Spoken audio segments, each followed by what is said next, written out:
Art Williams has spoken to many business groups throughout the years.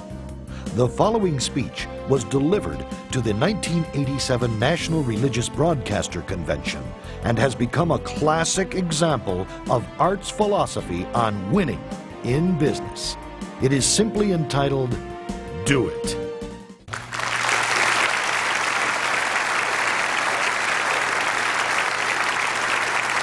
Thank you.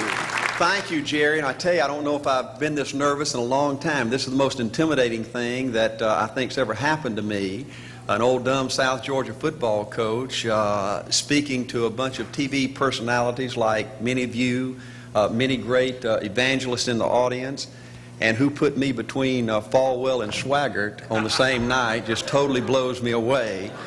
But I'll try to give it my best shot. I was asked to talk to you about how to win in business. I think it's a good subject for you to think about because I believe business in America is in a crisis situation today. All you have to do is read the paper and every month see our trade deficit, and it's just a very depressing situation. And to speak to you about how to win in business, there's a lot of obvious things I could talk about. You first have to find a need. You've got to fill a need for a consumer out there. You've got to have a market. You've got to have somebody to sell your product or your service to. You've got to, if you really want to get big and win big, you've got to have a uniqueness. There's got to be something a little bit different from you than all the competition out there. But by far the most important thing you've got to have to win in business in these United States today is a very unique kind of mental toughness. I believe the difference in winning and losing in the free enterprise system is so small, it's almost too scary to talk about. You can do 99% of the things right in business, and yet if you don't possess what I call that winning edge, that mental toughness, folks, it's impossible to win. I believe the thinking in corporate America has been screwed up over these last 20 or 25 years, and I believe this screwed up kind of thinking started in our big liberal universities today. I believe a college degree in business for most universities today is not worth the paper it's written on. I just had a son graduate from the University of Georgia a few months ago. The reason I think that is because most of these professors in most of these universities today hadn't got enough common sense to get in out of the rain. They don't have any idea what it takes to win out there in the real world. They deal in a bunch of theory. These people have tried to fill up corporate America with this kind of thinking. These are the special people. If you're born rich, if you're born on the right side of the track, they rule you, the privileged class in America. If you're born poor from an average, ordinary background like I came from, they say you're supposed to give up all your big dreams and all your big ambitions and all your big hope. If you have a high IQ, they rule you brilliant. If you have an average IQ like me, they say you ought to drive a truck or be a janitor. Well, bull. That ain't the way. That ain't the way it is, and that ain't the way it ever was. They ain't nobody ever designed a test, nor will they design a test that can measure the heart of a man or a woman. The things that are unique to winning in business in America today are not outside artificial things like IQs, college board scores, college degrees, and stuff like that. The key to winning in these United States is what's inside a person. It's your integrity. It's your people abilities. It's your character. I believe in developing this winning edge. I've got 10 or 12 points that I won't be able to go over with you tonight, but let me just give you a flavor of what I think you've got to do to succeed in these United States. Number one, you've got to get excited. Folks, I don't believe anybody will ever tell you anything more important than this in winning in these United States. 90+% of winning in anything you try to do in America today, you've got to be excited. People in America won't follow or believe in a negative, dull, disillusioned, frustrated, dadgum crybaby. People want people that are positive and excited and enthusiastic and tough. The greatest definition I ever heard, I thought about this 10 million times when I wanted to quit along the way of a winner. This guy said almost everybody in America can stay excited for 2 or 3 months. A few people can stay excited for 2 or 3 years. But a winner will stay excited for 30 years or ever how long it takes to win. Another key to building this winning edge and this mental toughness is you've got to become a dreamer again. You know, I'm a Methodist, and we just changed ministers a few weeks ago, and our new minister came in, and the church was just packed. And the first thing he says, well, it looks like everybody came out to see the monkey perform. And the second thing out of his mouth, he said, for a church to be a great church, you got to have a dream. If you don't have a dream, you're dead. And boy, I sat up and I said, man, me and this guy are going to get along good because he knows what he's talking about. See, folks, I believe in order to win, you got to feel good about yourself. When I was coaching football for 7 years back in Georgia, and I had a paddle in my coaching office, and it was about this thick and this long. And in the fat end, I had little holes bored in it so you could really get some speed and blister their little butt, you know, when they misbehaved. And I had a rule on my football team that if any kid said, I can't, if any football player heard one of my football players said, I can't, he got to bring him in the coach's office and give him 3 licks. And it took me about a month to get all that thinking out of my players every year, you know, and I'd have football players knock on my door at recess and at lunch and after school. And he said, Coach, he said it. Coach, he said it. And I'd make that kid bend over, and I'd give that other kid the board. He'd bust him 3 times. And folks, it didn't take long. You couldn't create a word game to get one of my kids to say, I can't. Bring it home a little bit more personal. When April and little Art were just this little and could understand words, every time they said, I can't, I made them do 3 push-ups. Folks, there ain't nothing you can't do in America if you want to bad enough. Another key in building this winning edge is, folks, you got to stand for something. People in America, the good people in America, are fed up with these dadgum fence sitters and mealy mouths. Corporate America has an especially black eye in business today. Most people in America think you can't find a company. They think you can't find a salesperson that'll tell you like it is and stand behind their word. They think these companies will sell anything, say anything, just to make a sale, just to make a profit.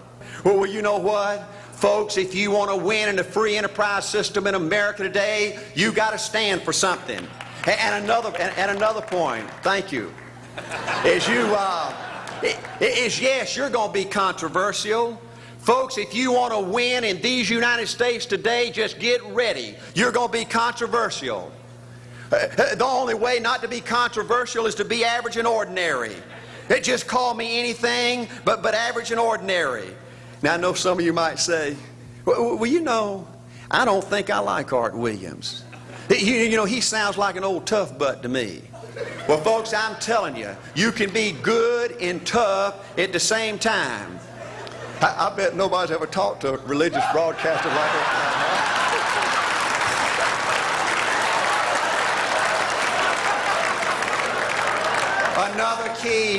Another key to developing this winning attitude that'll give you a chance to do something great in American business is, folks, you've got to make a total commitment to what you're about.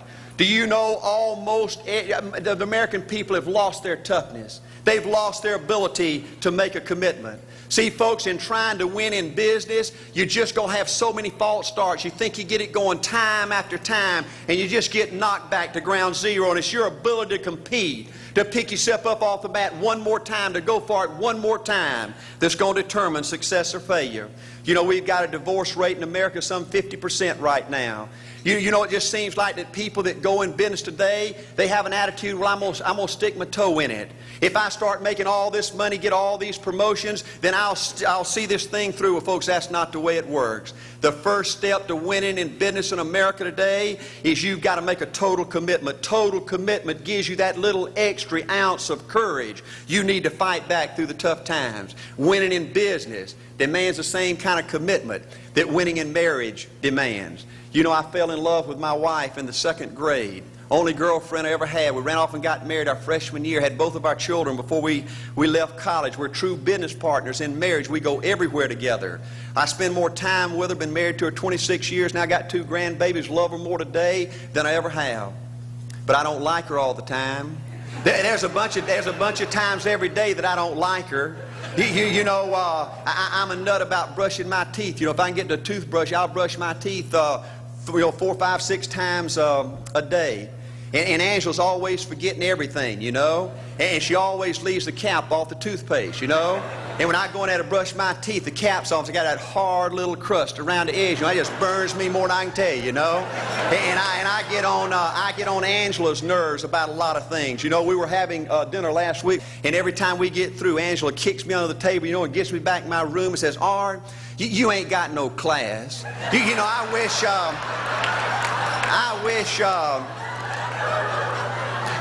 Art, you could learn to eat with your mouth closed, you know." But see, folks, if you want to win in business, everything's not going to work out like you want it to, but you got to be committed. I want to have great kids. I want to have a wonderful relationship. I want to have tremendous grandbabies. Another key in building this winning edge in business is you've got to learn to treat people good. Another thing that these universities pollute America, corporations with, is this attitude: you better not get to know your employees. You better not become friends or get to know the spouse or the children of your employees, because you might have to fire them, you might have to reassign them. And if you're close friends, you can't manage people in a tough-minded way. Bull.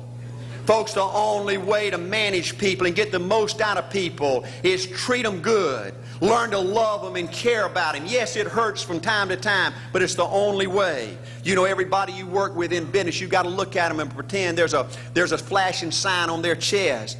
And everybody's asking you, make me feel special. Make me feel important. Say something good to me. I want to be somebody.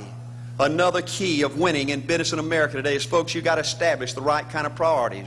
First company I went with 15 years ago was ITT. When I was out there struggling, dying every day, wanting to quit and go back in coaching 1,000 times, my first heroes in this business were vice presidents at ITT making $40,000 or $50,000 a year. And I said, man, if I could ever get to be that kind of person, it'd be a dream come true. I couldn't want any more out of life. A few years later, I earned the right to get promotions to that level and found so many of my heroes in business, their personal lives were a disaster. They were alcoholics and divorced 3 and 4 and 5 times. I just read an article by the author of In Search of Excellence, and I saw where he says, I can't find evidence of any successful business person in America that's not tunnel vision, that just doesn't give everything to business. Folks, I said back then, 15 years ago, that if that's the price you've got to pay to win in business, it's not worth it. 15 years later, a multimillionaire. Folks, I can stand and preach to you that you can't separate your personal life from your business life. God's got to come first. Your family's got to come second. And business has got to come third. And I believe if you have a lousy spiritual life and a lousy personal life, long range, it's going to be devastating to your business. Another thing in building this winning attitude.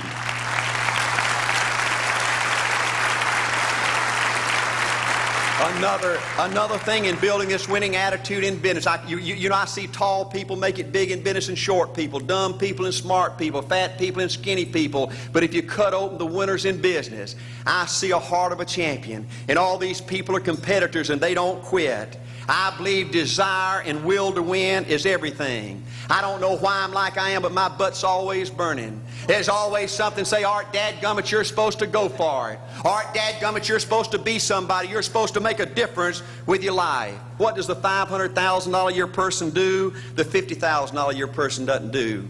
You look at the outside and study those two individuals, everything seems to be the same.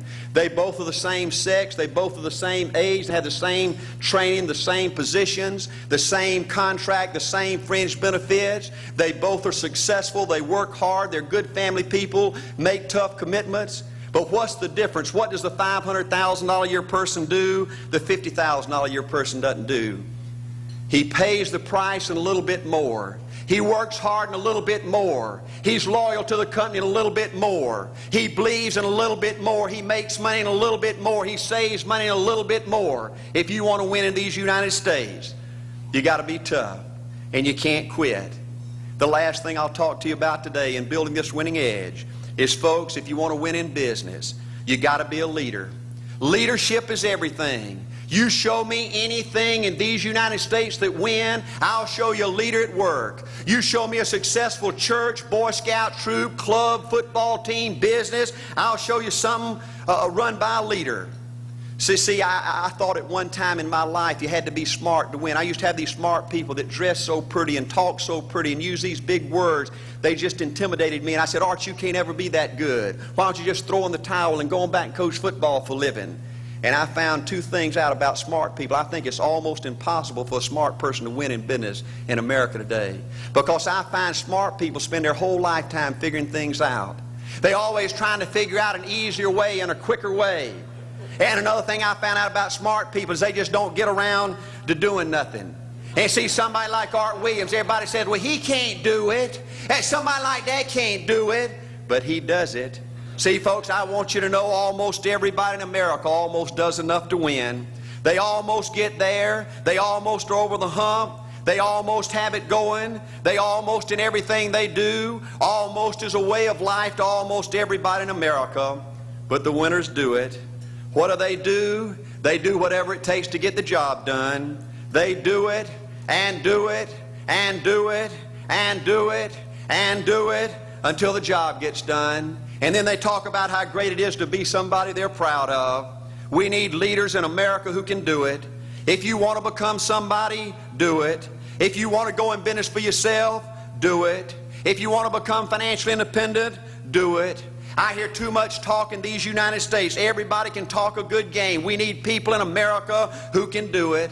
I go all over this country with A.L. Williams, and I have people say, Art, you can count on me. Wonderful. Just do it. Art, I guarantee you this is my last stop. I'm going to win now. Super duper. Just do it. Art, if I could just have one good month and get the ball going, I know I could make it big. Super. Just do it. Art, if I could just pay off this debt, I could really go. Great. Just do it. Art, if I could just sell my house. Do it. But houses ain't selling. Do it anyway. Art, I'm not making any money. What can I do? You just do it. Do what, Art? You do it and do it and do it. Art, I guarantee I'm going to win this contest. Super duper. Just do it. Art, I'm over the hump now. Watch my smoke. Great. Just do it. Art, I want to make it so bad I can taste it. What I do? You just do it. Art, I'm a vice president now. Can I quit doing it? No. Art, I don't know if I can keep on keeping on. I'm really hurting. What I do? You just do it. Do what, Art? You do it and do it and do it. Art, all my life I wanted to be somebody important. Well, what do it then? Art, I'm going to save money so I don't have to go through this again. Great. Just do it. Art, I don't feel like I've had enough training. What I do? You just do it. Art, my manager don't give me no help. What I do? You just do it. Art, you don't understand. I was Mr. Everything at my former company. You don't mean I have to start off down at the bottom and do it, do you? Yep, you really got to do it. Art, what's the primary difference between winners and losers? The winners do it. They do it and do it and do it and do it until the job gets done. And then they talk about how great it is to finally have achieved something unique and how glad they are that they didn't quit like everybody else and how wonderful it is to finally be somebody they're proud of and make a difference with their life. Thank you.